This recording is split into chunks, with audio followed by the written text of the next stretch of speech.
How long did it take you to realize that the business was racist? Ooh, like I claimed my success. I visualized it. So for a minute, I was like, the business is racist, but not for me. And when it didn't, when I wasn't, then I was like, oh, okay, it's bigger than me. Right. It's bigger than performance. I have to wait for time, for history. I'm Van Lathan. Welcome to the Red Pill Podcast, where every week we're going to give you the brutal truth of reality. Not what you're getting on Twitter, what everyone's preaching to their choirs.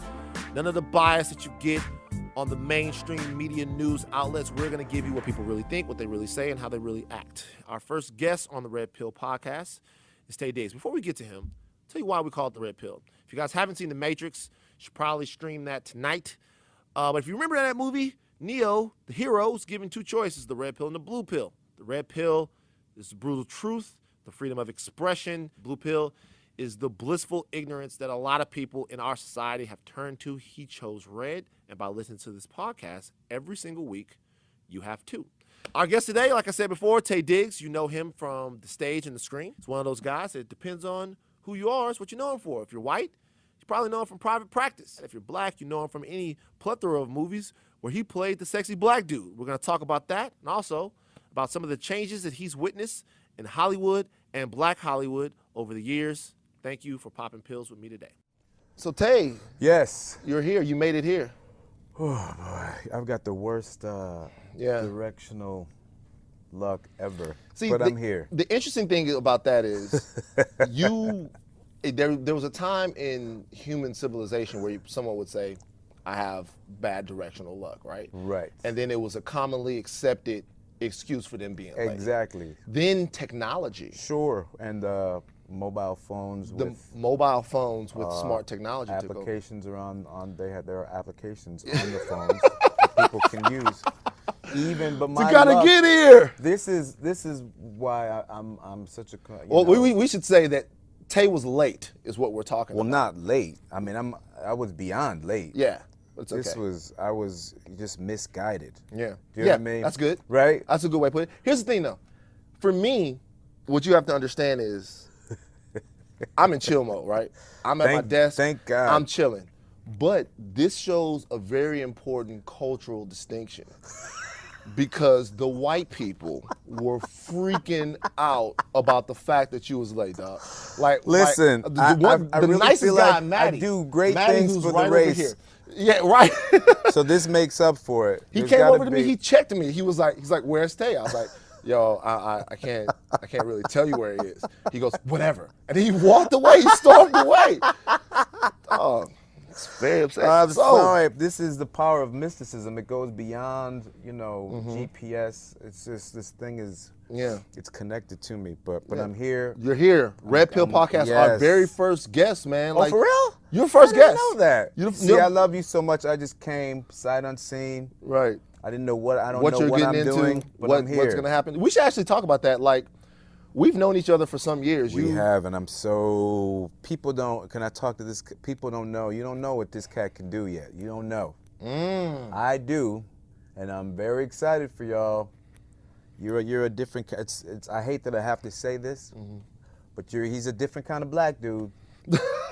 What do you mean by that? Explain to me. Like it's like we're coming to. It's a new day. And you're part of he's one of the new black dudes. So, New black dudes. Yeah, man. So are you one of the old black dudes? I'm one of the old new black dudes. Right. You know what I mean? When I was first on the scene, there weren't many cats, that weren't getting made fun of for speaking properly. Right. For having a vocal. Yeah. You got made fun of in my day. You know what I mean? Right. I got that whole you know thing. what I'm I got the talking white thing and stuff like that. But now you're established and your writing and your style of writing, I'm really excited. So for you. me and Taye met, and I gotta be honest with you because I've never actually told you this story before. Me and Taye met like I met most people before. We met on the basketball court. We met on the basketball court years ago. Right.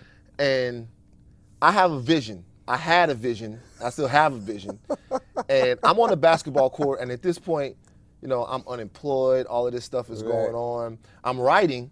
Okay. But I'm trying to get there. Right. And so I see you, and I'm thinking, yo, like I start thinking like Instagram thought type of situation thoughts. I'm like, yo, I gotta find some kind of way to make inroads with this brother, man. I was like, I never would have I thought. was like, I gotta find some kind of way to make inroads. And luckily, you were pretty cool.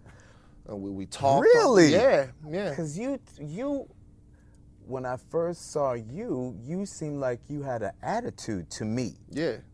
Because I wanted to subjugate you on the basketball court first. Oh, for real? Yeah, I wanted to dominate you on the basketball court first, make you look up to me, and then it completely worked. and then after that, And then by the time when you said it was like a what's up, I was like, oh, he spoke to me.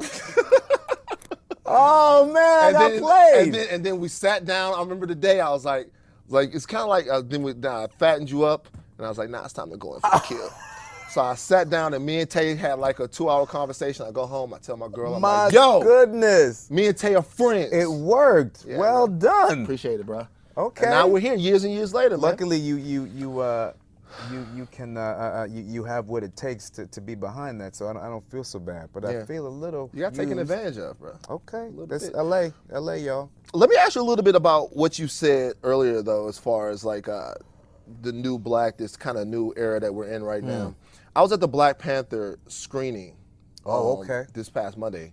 Fantastic movie. Okay, good, Absolutely great. Absolutely great. And Very you know important why, that the movie was good. exactly. Very important that you the know movie was why really that good. is. So, Like that's a relief. Yeah, I was relieved too. It's Yeah. kind of like when you go see your boy do stand up. Like you go to Never see your again. boys do stand up. Thank God you're not a stand-up comedian. Has that happened to you? Oh my goodness. And they whack, and you can't tell them, but you want to tell them, but you can't. Can't. The whole movie I've was- tried that before and it doesn't work. Don't do that, people. Don't be. A lot of times you can't be honest with people. How do you do it? What do you do? What do you say? You lie a little bit. Sometimes you have to lie. So how do we then know, based upon that everything that you said about me earlier was accurate? You could be lying to me right now. Because of the way that we met and what you have just disclosed, now I feel like I owe you to be honest. I will be. But you're that type of cat though. Because of the way I met you, you seemed like you can take honesty. Yeah. Because you're honest with other people. Yeah. For the most part, right? Yeah, well, depends on what the outcome is going to be. Of the Okay. honesty, sometimes you gotta. So, in this new sort of, I look at right now what's happening in Hollywood. Right. Is when you have like Issa Rae and Donald Glover and Chadwick Boseman. Yeah. We seem to be sort of in a zenith, a golden age, or sort of newfound height of black creativity and black excellence out there on the screen, really from all different sort of areas and stuff like that. Number one, do you see that? Okay. And number two, the generation that you're a part of, you, Morris, all of those guys like that, do you feel like you're a part of it? Do I feel like I'm a part of what's going on now? Yeah. Yes and no. Yes and no. I think. Well, this is a good question. I like talking about this stuff. Can we cuss on this? Yeah, go for it. Yeah. I love talking about this shit. All right. Well, first off, I feel like there's a difference between this kind of new black excellence being at its height. There's a difference between that and being allowed in. That's where I think we are, because it's not. I don't want to say that all of this talent didn't exist before, because it did. Yeah. People just weren't given the opportunities. So now we are blessed in that people are finally realizing, oh, black people can do this. Oh, and maybe we might benefit if we let them. Right. Because unfortunately, we're still in a position where we are being let in. Right. We're banging the doors down, but once the door comes down, they're like, oh, okay, well, we'll get that. We'll clean that up. Enjoy yourself. Do you know what I mean? Yeah. So there's that. I'm at an interesting place now because I'm getting older, and I'm not the new young hip dude. So I want to say I'm not a part of it, just because I feel like it has a lot to do with youth and being new. Right. But I feel like all of us we helped start it. Right. So like, would there be a I'm not saying I'm Jordan, but would there be a Kobe? What would Kobe be without Jordan? You know what I mean, we all, we're all part of the struggle. So yeah, so I like to sit back and watch these youngins, do their thing. Is there any part of you that thinks, because we're seeing not just people's faces on the screen, but we're seeing overall deals and stuff like that, and all of these things coming creatively, is there any part of you that's like, damn, man, like this wave is different because we're in more creative control now than we were before? I think we all benefit no matter what, because I'm producing now as well. Word. So yeah, we're all benefiting, regardless. So I could be in a position where one of these cats hire me, or I could be in a position where I could hire them and have them be a star in something that I want to produce or direct. So it's an exciting time. It's an exciting time, period. Right. People need to forgive me if I am, if I'm standing a little bit off center with my arms crossed, just because, we're still climbing, and until we are in a position, where we are feeding ourselves instead of, begging at the door, I'm still a little, cautiously optimistic. Exactly. Cautiously optimistic. Exactly. Now, you kind of exploded, at least to us. Like when Stella first hit, I didn't know anything about Rent. I didn't know anything about any of that stuff. Right. And it was sort of, you were the big hot thing at that point. What was that feeling like for you? And then, well, first of all, just describe what is it like to have the whole world? What is it like to be a Michael B. Jordan or like whatever at the time? See, and once again, it's different. It's different now because, way more white people know who Michael B. Jordan is than who knew who Taye Diggs was. At that point? At that point. Right. Yeah. So you didn't get the crossover appeal? No. That was like they gave that to Will Smith at the time. Right. He was the one. Unless you were a comedian. And I was very, very excited and happy and as you said, optimistic without the caution. Right. Until I realized, oh wait, this isn't the way I had it in my head. In my head, the business wasn't racist. Right. It was like, okay, I got this big movie. Everybody's gonna love me. I want to be on the cover like Matt Damon was. I remember specifically, Matt Damon was on the cover of Vanity Fair, and I was like, oh, okay, because we about the same age. He started a little bit ahead of me, but I was like, oh, I have this to look forward to, because up to that point, everything had worked out exactly the way I wanted. You hadn't seen any reason why it wasn't going to be the way. Exactly. Yeah. And that was really what messed me up. Because I started working. I was very blessed. Right out of college, got a couple of Broadway shows, and then I got the first movie I got was a movie that big, opposite Angela Bassett, and it was just like how I had envisioned it, in my head, how I wanted it to happen. Right. So I had no reason to believe, it was going to go any differently. It was at the biggest agency, CAA, and then I said, okay. I spoke to my agents. I said, stop. I don't want to just be in the black shit. I want to be Matt Damon. Word.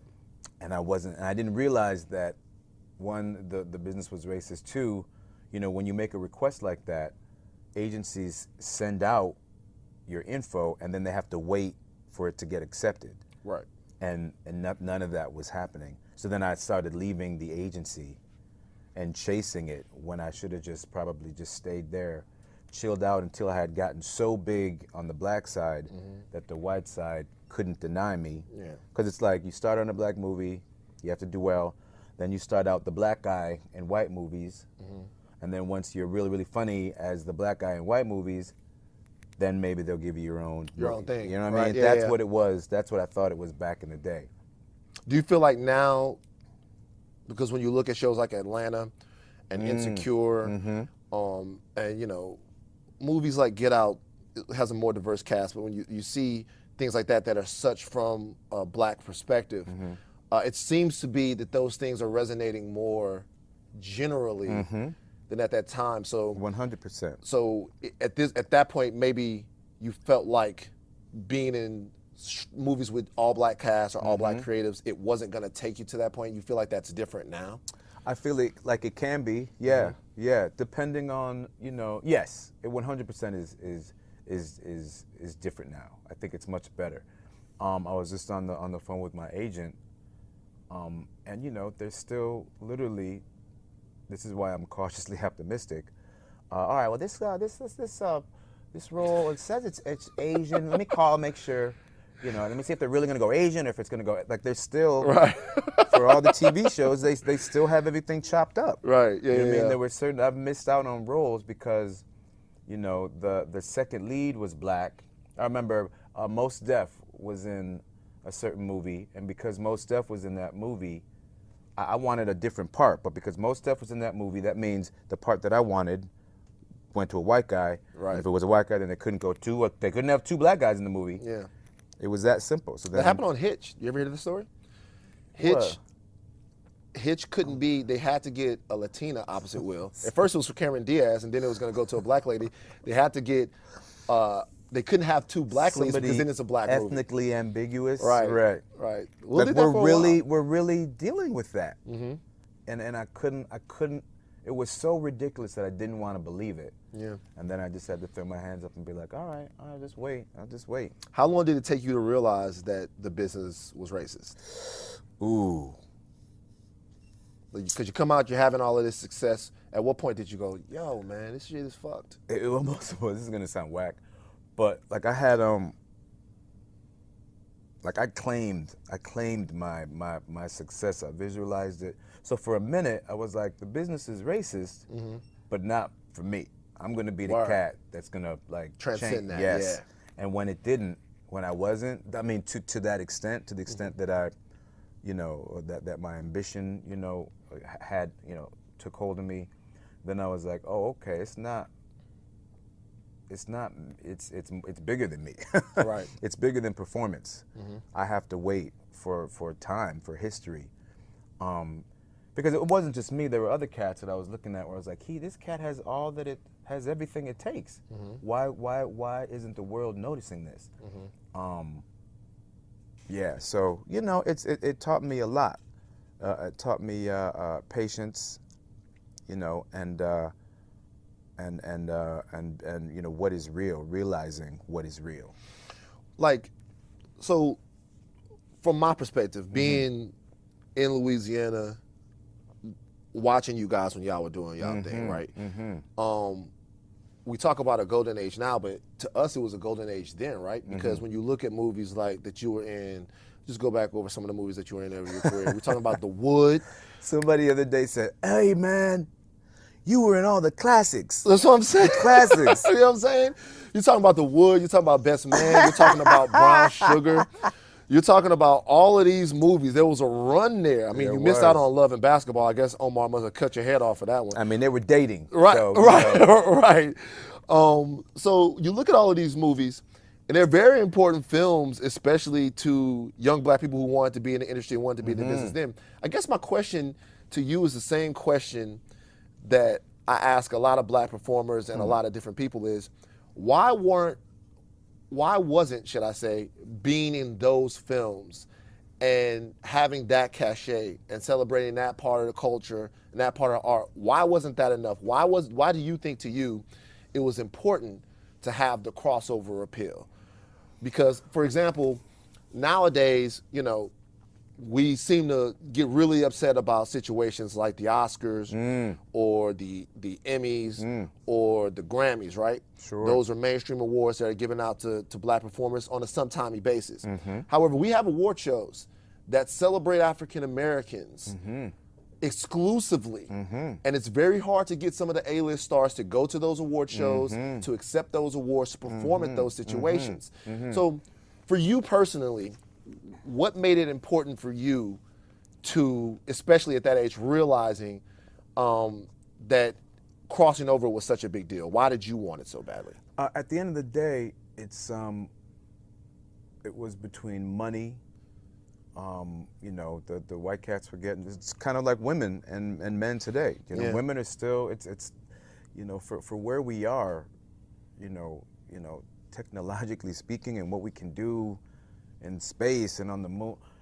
You know, where we are socially, it doesn't make sense. There's a big disconnect. We're still, you know, struggling with equality between sexes and between sexual orientation, race, ethnicity, all that. We're still dealing with it.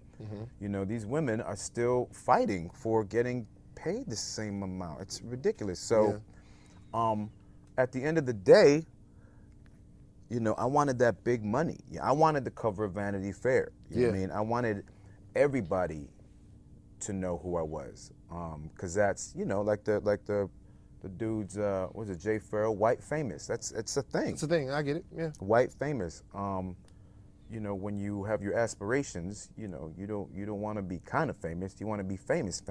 Right. So that was what it was, you know. And then, you know, you have to deal with award shows and whatnot. You know, black people, we're still behind, and that's not necessarily our fault. So we're still playing catch up in certain instances. So a lot of times people don't want to take into account, okay, these shows may not run as smoothly as some of the shows that have been on the air longer. Right. So in order for us to move forward, we have to, you know, and it's not fair, but life ain't fair. You got to make compromises. Right. Do you know what I mean? And a lot of times people, once they get to a certain level, they're like, I don't really need to make these compromises. So they need to catch up. Or what you're saying? Or what you're saying is, do you feel like sometimes in the black community or in Black Hollywood that we lose our best creatives and they don't work on these different award shows, and they don't work on these movies? They feel like they've graduated to something else? Or, you know, a lot of times it can be a positive thing where, you know, we are teaching people, you know what I mean, that bringing people up and giving them opportunities, and they might not be as experienced. Right. You know what I mean? Because you have to start somewhere. You know, it's when these you know, white businesses say, well, I looked for a certain type of writer, or I looked for a certain type of technician, and there aren't any. Right. Do you know what I mean? Right. So a lot of times people have to, you know, we have to throw some people, you know, some bones. The entire time that you were coming up, because I want to now talk about the black audience itself. Okay. The entire time that you were coming up, you were dating or married to Adina Menzel? Yes. That entire time? I'm going to be real with you. you saw the nervous in the head tip. I'm like stealing myself. Right. I'm going to be real with you. Okay. So I remember the moment that my mother realized that your wife was white. I know, but my white was wife. I remember the moment my mother realized it. My mother, and I never forget this because my mom is a hippie. And see, it goes deep. Like my mom is a hippie. My mom isn't like that. You know what I mean? We all get, you know, and I so get it. I remember there was, and she saw a picture and she goes, "That's his wife?" And I was like, I mean, yeah. And she goes, "Oh." I was like, you feel, you know, and obviously we know what sisters go through. Yes. It's a compliment, actually. Yeah, you know, like what sisters go through and stuff like that. Yeah. When that came, when you go from being the love interest of Angela Bassett and the love interest of Sanaa Lathan and all it is, when that came, how do you feel like that impacted your career? I don't know. I don't know. I mean, I know. Did it impact your career? I don't know. I would like to think no, but I don't know. The movies that I didn't get, I don't know if directors or producers, you know, thought, okay, I would cast him in this movie, but black women are salty. I don't know. Do you feel like black women were salty when they found that? I felt like some were. I don't feel like it got in the way of anything. I don't know. To this day, you know, I don't read Instagram or Twitter or what people post. Right. I felt like, you know, I always felt fully supported career-wise. Right. when it came to my social life, you know, people always made assumptions. Right. You know, Because they have said things like, and it's funny because I'll tell people that we're friends and something that they always act like it's not true. Right. But I'll tell people that we're friends and they'll be like, yo, is he down? Yo, is Taye down? Right. And I'll just be straight up, dog. Like, Taye got more niggerish tendencies than anybody I know. I'll be like, yo. I'm like, yo, man. Don't get it twisted. You know what I'm saying? Yeah. So has that been a thing for you? Oh, totally, man, totally. And then you know, now these days there's no excuse, so I have no time for it. But for a while, you're dating a black lady now. Yes. Did you have T-shirts made? Mixed, of course. Yeah, you had to let everybody Where was know. a parade? You know what I mean? My whole family. My mother was like, oh. Your mom was like, yes, she told me, oh, it hurt my feelings at 13. I was reading this magazine. I said, oh, she's just a black woman. She's pretty. I want to marry her. And she said, oh, honey, you're going to marry a white woman at 13. And I was like, oh, mommy. Dude. And she was right. But to this day, whether I'm out at the club or whatever, I still get, I thought you only like white girls. I thought you only like white girls. And you know, it's been a life lesson of you know, realizing you can't kowtow. Is that a you know, people didn't know me. People didn't understand me. The ones that got to know me understood. But it's part of what comes with this business. You know, you a certain side of you is seen, and you kind of just have to accept, you know, the judgments that comes with. It took me a minute to not be offended. It took me a minute to not feel the need to justify. Yeah, how do you navigate that? I mean, I did the best I could, you know. But at the end of the day, it doesn't matter. Right. You know, I could. It doesn't matter. It doesn't matter how many times I explain myself. There's always going to be somebody. Are you in a fuck it stage of life right now? Yeah. You're definitely in the. I'm getting that vibe. You're in the fuck it stage right now. Yeah. Well, it's just I'm too old to have to. I got kids. Yeah. I got other things. I've lived enough to be like, if anybody has any issue with anything, I'm like, fuck you. Yeah. I really don't have time. Like, just think, use your head. We, you know, because we are in this age of, you know, new blackness, I have no time for the old whack shit. Right. You know, with Glover and like all these people coming up. Because you know what's funny? Those guys are fucking with white chicks. I mean, I don't. Hey, I know. For I'm real? just saying. For yeah, real? Donald Glover. I like, love that he doesn't give a fuck. He I doesn't, love that. What my guess is, do you feel like? Because think about it now. You got Kanye West. You got Donald Glover. You got Wiz, who's Amber Rose. I guess she's Cape Verdean. Do you feel like you? First off, I didn't know if she was white. Amber Rose. Yeah. I guess she's kind of almost white. Is the Okay. thing. She's Cape Verdean, so there's part of that that's like. Okay. Yeah, I'm not sure.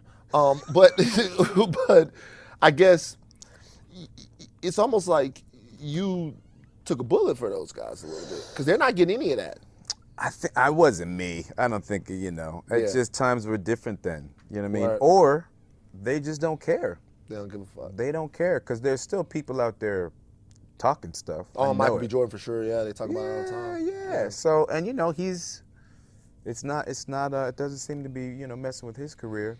Word. You know what I mean? It's like family. You gotta, you know, it's like you love them more than anything, but then you also got to deal with all the bull. But it's family. Ever any resentment towards black women because of some of those attitudes? Yeah. I mean, deep down inside. Yeah. Do you know what I mean? I don't want to say I suppress it, but I just watch it and you know, like with when it happens to you personally, even though you understand the logic, there's trauma there. Sure. Do you know what I mean? Yeah. I don't know if I can ever mess with a white girl now. You know what I mean? And I don't like that. That goes against who I am as a person. Right. Why you feel like you can't? Why? I feel like I've had to deal with that so long that it has changed what I think I like, Word. what I'm attracted to. So no more white girls for I don't know. I don't know. But Yeah. but it's not where my eyes gravitate to naturally. And a lot of people would say, oh, I should feel relieved, but I don't. It might be racist, and I don't want to be racist. Do you know what I mean? I'm not racist, but bigoted or whatever the word is. Yeah. I don't want that. I wasn't raised to look at someone's race and be attracted to one race more than another. But I think any psychiatrist or therapist would probably say it's probably textbook. Yeah. Do you know what I mean? Yeah. It's interesting because, as a lot of times it seems, counterintuitive. As black people, we want the highest degree of freedom, but we hold ourselves to a standard that's sometimes restrictive in a way. And the tightrope is that there's almost nothing in America that's more assailed and more devalued than a black woman. And we all know that, right? Like it's at least as black men, we're fetishized in a way, we're loved and respected in a way. Sometimes with sisters, their beauty isn't appreciated. They're caricatured in a lot of ways. So I just remember having situations with my mother and my sister to where I had to do something impossible, which is actually understand what it's like to look at the world through the eyes of someone who feels unloved.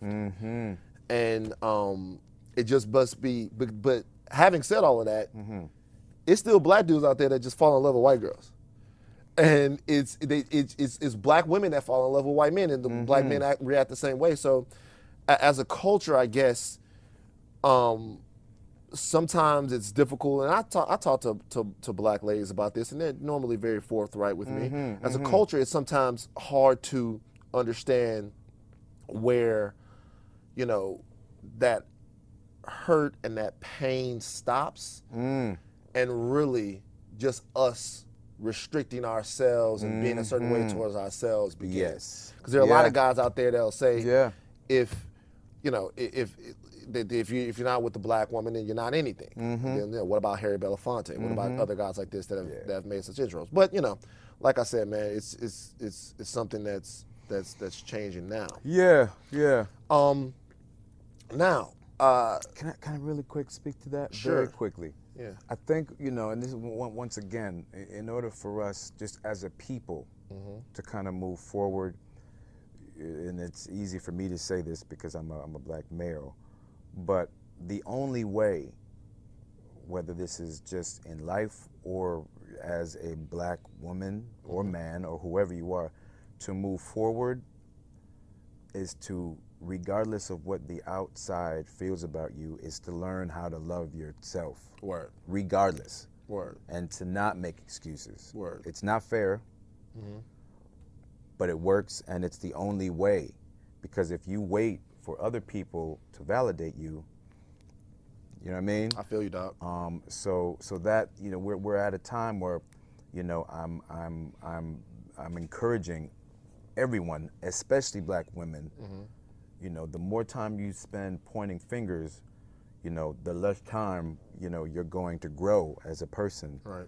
And then the less the less you're going to be able to move forward. Yeah. I mean, sisters are dope. They don't really need us anyway, man. That's what I'm saying. The sisters are dope. It's about Do time. it. They don't need us anyway. And then switch it. Right. You know what I mean? Switch it up. They do need us, and we need them, but they don't. Let me ask you this. I'm going to give you an opportunity right now to tell the world about which Hollywood executives sexually harassed you back in the day. Go ahead and get it off your chest. I mean, Terry Crews talked about it. Terry Crews, 250 pounds, let a man grab his nuts in front of his wife. Which ones came at you? We want names in the studios if they worked at then and where they are now. I don't mean to lessen, Well, we're not lessening in it, Right. but in all seriousness, the reality is that this is a very important issue that women have been talking about and raising, but there have also been several male performers in the industry that have talked about practices back in Hollywood where they felt Right. compelled to do things and stuff like that. Was that a thing? No. Never for you. No. So you're just No. ugly in these streets. Nobody wanted a piece of the chocolate. Nobody wanted some chocolate digs. And I'm very gay friendly too. Right. So, Was this something because you go back some time? Was this something that you guys? Because now what happens is shit goes down and everybody says we had no idea, and then other people go, well, we always knew about that guy. Yeah. The question was, which one was it? Was there a climate that you were aware of was going on? You know what? And this has to go with the whole white thing. I wasn't white famous, and I feel like, for whatever reason, in my experience, you know how back in the day you were like, oh, those are white problems. I didn't hear about it. Do you feel like that was a white thing, that the climate they were talking about? When I was coming up, I think so, only because I didn't hear about it, and most of the people I was dealing with, we were we were like the stepchildren. Do you know what I mean? It was like, oh, the black project at Universal, or the black. Do you know what I mean? Right. Terry Crews was kind of white famous when this went down. It was at a party, I think at a WME party, if I'm being the guy was an agent over there, or is an agent over there. And he had done, he's come a long way. So, so what you're saying? You get what I'm saying? Yeah. I mean, right. So you got to feel these people had to feel comfortable. What am I trying to say? Like, is there any part of this? No, I get what you're saying. You know what I'm saying? This white dude had to feel comfortable enough in his own surroundings to be able to pull some shit like that off. Yeah, he wasn't at the black party at the. You know what I mean? Right. Like he was. Is there any part of them? Is there any part of this that you think like they just wasn't gonna try black women like that, or do you, or is there any part of this that? I feel like it would take a specific type of person, and we're talking stereotypes and generalizations. Sure. Absolutely. But absolutely. Yeah. Mm-hmm. Someone who felt that they were beyond everybody else. You Right. know what I mean? You would have to feel so entitled. Mm-hmm. Do you know what I mean? Or be just a little crazy. Word. Yeah. Yeah. What's your take on it? Like what I mean, like what just overall the whole issue, because there's a dichotomy tough. here, Yeah. and it's starting to become a situation to where, you're looking at a seismic shift in the town, from one where these things were locked away in rooms and not talked about and not discussed, to where it seems like we're moving towards now, to where literally I'm afraid to be a fan of anyone. You can't I'm say not- you look. You I don't- feel like you can't say you look nice today. Like I gotta. You know what I mean? Right. Check myself and say, is it? And there are friends of mine where I literally have said, okay, it's a Christmas party. I've had a few drinks.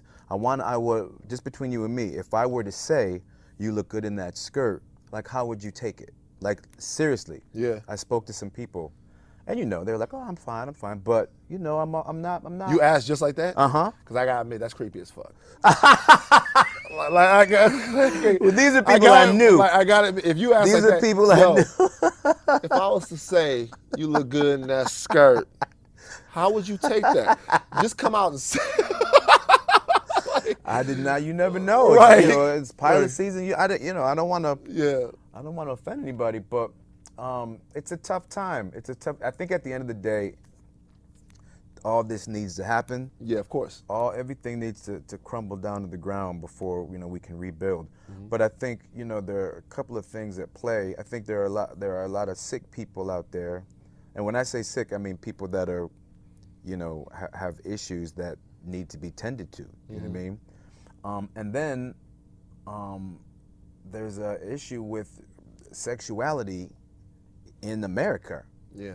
And I think what you're getting now is the product of it being suppressed. Word. Do you know what I mean? So I don't want to say men will be men.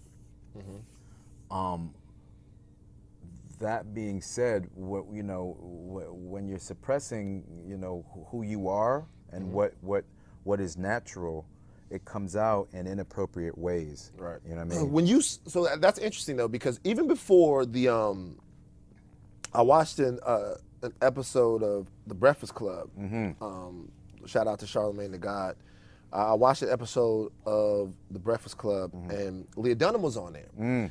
And they were talking to Leah Dunham about these issues, and he asked her, he said something, I'm going to remember it, he said, how would you feel if you're walking down the street and someone says, damn, you got a fat ass? And Lena Dunham, who is obviously one of the poster children for, I guess, New Age feminism, said that she actually might enjoy that. Now, I don't want to get into mansplaining this whole thing because I don't understand what it's like to be catcalled or anything like that. I feel you. However,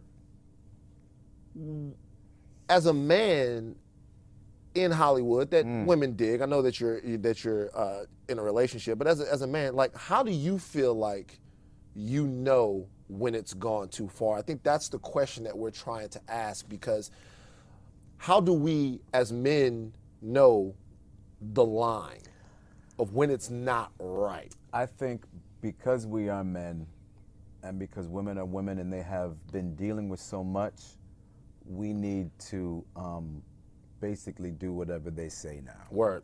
You know That's what I the mean? safest thing, by the way. Yeah, right? Right. We should accept. I call it accepting the program. Yeah, just deal with it, because at the end of the day, is it really so bad that I can't say you got a fat ass? Like, is that going to really mess up my day? What made you post a picture of your ass on Instagram?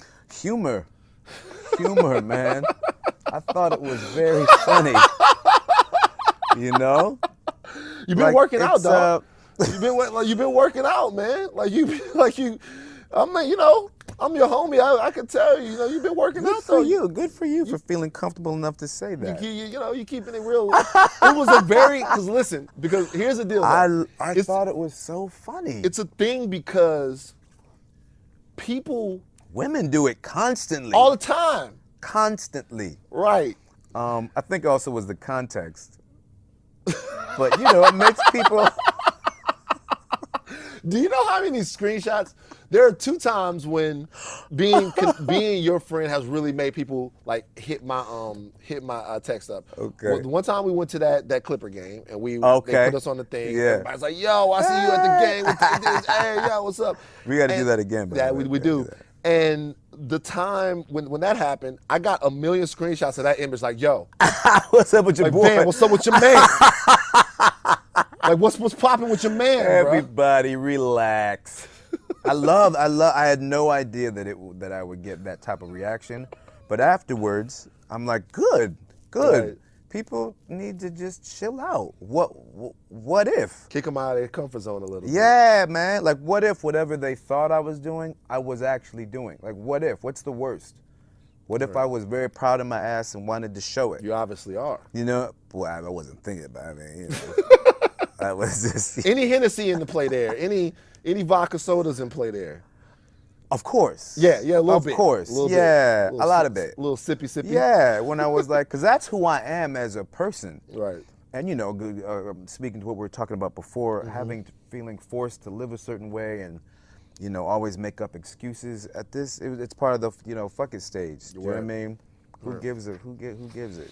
Now, when you first got popping, you were widely regarded as one of the sexy niggas of Hollywood. Okay. That was a thing, right? So if let's say we take it to like 2000, right? You know what I'm saying? There's still a bunch of chicks, if you want to make a round in the office and see what's popping. Still a bunch of them in there. Was waiting for you.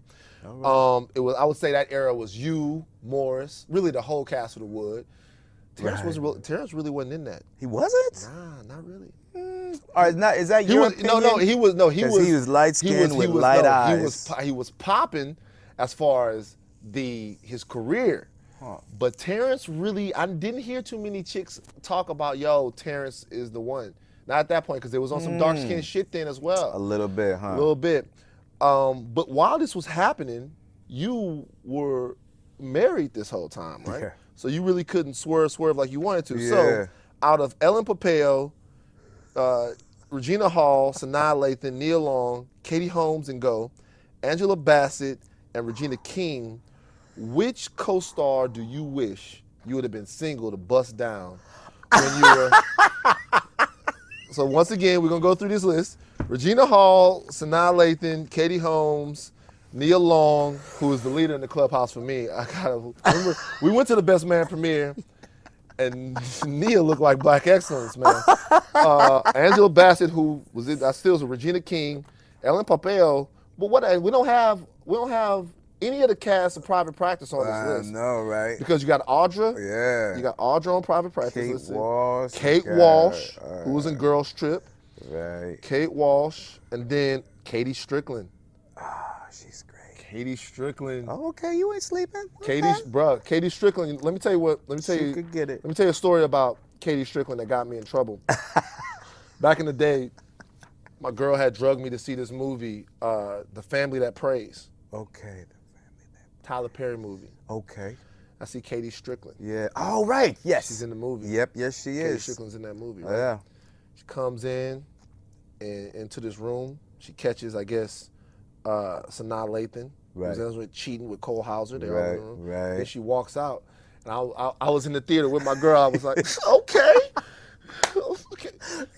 Then she walks out. Like, she walked out because Katie she had a little body. I was like, okay. Yeah. And all of a sudden she's like, nah, you can't do that, especially not with a black woman. Okay. You can't do that. But I'm not gonna let you shirt the question. Which one?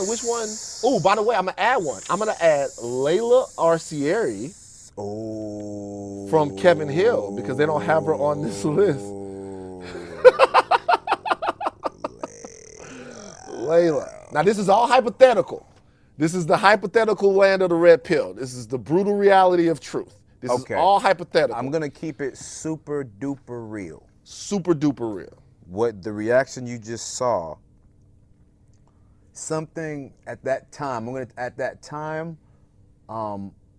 because like Sanaa and Regina, they were also like homegirls. Yeah. Like sisters and stuff like that. Sisters, like a step Sisters sister, that's fine as hell. like a stepsister. Now, stepsister that your dad just married their mom. Yes. So if it had to go down, it would. Yep. But It's basically, it's not supposed the whole family can't really know about but like it. he just met your mom. Y'all ain't grow up You together. know what I mean? So if you had to, still I got late you. at night with Jergens, a thought might cross, and you might not throw it out. Word. You know I got what I mean? you. Uh-huh. But it was all a little bit, but and they were like marrying. They're like marrying types. Right. It wasn't gonna be like a have fun on the set. Do you type know of what I situation. mean? Yeah, Those yeah. were like, respect. Yeah. That's how I saw them. Right. I was like, oh wow. Part of the family. You know what I mean? If black girls like me, Right. If you could get one of them, right? Yeah, wouldn't it be great? Right. Lila, she was in a video, so immediately, that's Video the was- image. video was, Vibrant thing. Ah. Q-tip. Boy, Oh, I'll tell you what. Come on. She was so fucking bad in that Come video, on. dog. So on so many levels, I Right. was like, wait a minute, I don't know, like, who is that? Right. Why is she moving like that? And then when I met her, so sweet. So, you know what I mean? So that would have been the one. Whew, my Lord. My Lord. That would have been the one. Hypothetically. I'll say that now. Yeah. Hypothetically, that would have But been the one. again, no disclaimers. Yeah. So, brother, I got one more for you. Sir. First of all, I can't tell you how much I appreciate this. Hey, man, I appreciate you, and I'm happy that this is where it's starting out. Yeah, the beginning of the journey. Yes, sir. So, my last question is a two-part question. Tupac? Not Tupac. It's a two-part question. If Taye Diggs, 1997. What is that? It's the beginning? Is that the beginning? That's the beginning. That's Stella? That's Stella. Could see Taye Diggs, 2017. Okay. What would he think? Oh, like, ooh.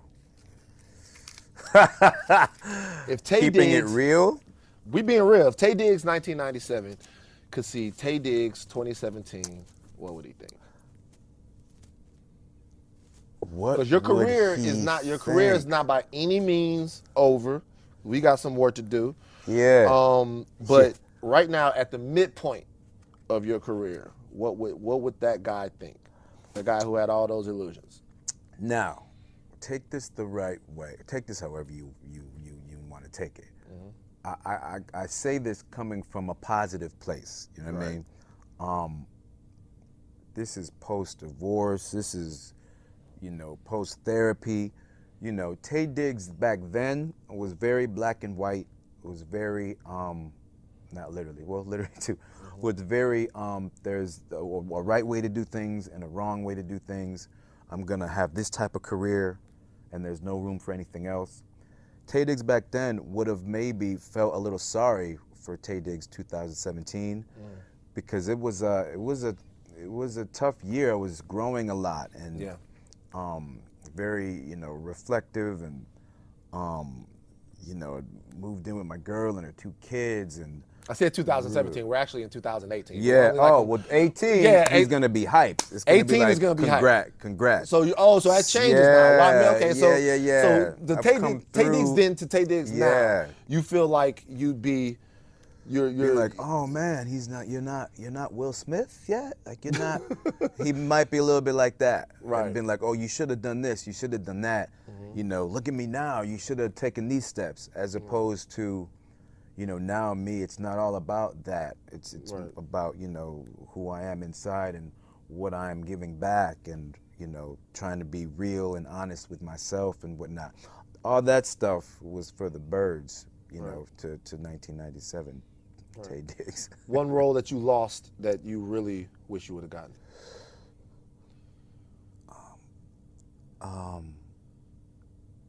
Blade. I don't know if I want to bring that back. I'm not done with that yet. You want to bring back Blade? Yep. Absolutely. Somehow, whether it's with Wesley or not, like that's my favorite. That's my favorite. Yeah. My favorite superhero. I'm not a comic book dude. Right. And now my son's into it. Just the whole, he's just a badass. I don't know. I don't think I was even in the running for that. But just any role. I would have. Black Panther would have been fresh, and I say that without, it's all love, but in my head, that makes sense to me as well as my man. But coming up, I thought I was like, okay, well, when the time comes, when the time comes. Yeah. So when they come out with the second one, I'm gonna be in You'll that be in somehow. that some kind of way? Some kind of way. Yeah. I'm a superhero, man. I see it. Because really, to be honest with you, when I saw the movie, I was looking for you somewhere in it, because they cast everybody in the damn town in the movie except for you. Everybody was in the movie. I'm in the movie. I'm going, Forrest Whitaker too? I'm like. And agents will be like, well, you weren't available. I'm like, motherfucker. Yes, I was. That had Forrest Whitaker. They had. I wanna, and I'm so scared to ask what went down, because I feel like I will fire everybody. So I'm just gonna be like, you know what? The universe has a reason. Oh my God. They were all supposed to be in it. I'm gonna get mine. Bruh. I appreciate you coming on, man. Gotta do this again. All right. Appreciate you being our first guest. I appreciate you. You actually pulled no punches. I was expecting you to do a little Hollywood dance, but you didn't. I was expecting you to Hollywood. No shuffle? No, not at all. I'm good. Well, I know that you'll call me on it if that's the case, so I appreciate that. Appreciate you, brother. We're going to get a PA with you to make sure you can find your way back to your house. Please. The Red Pill.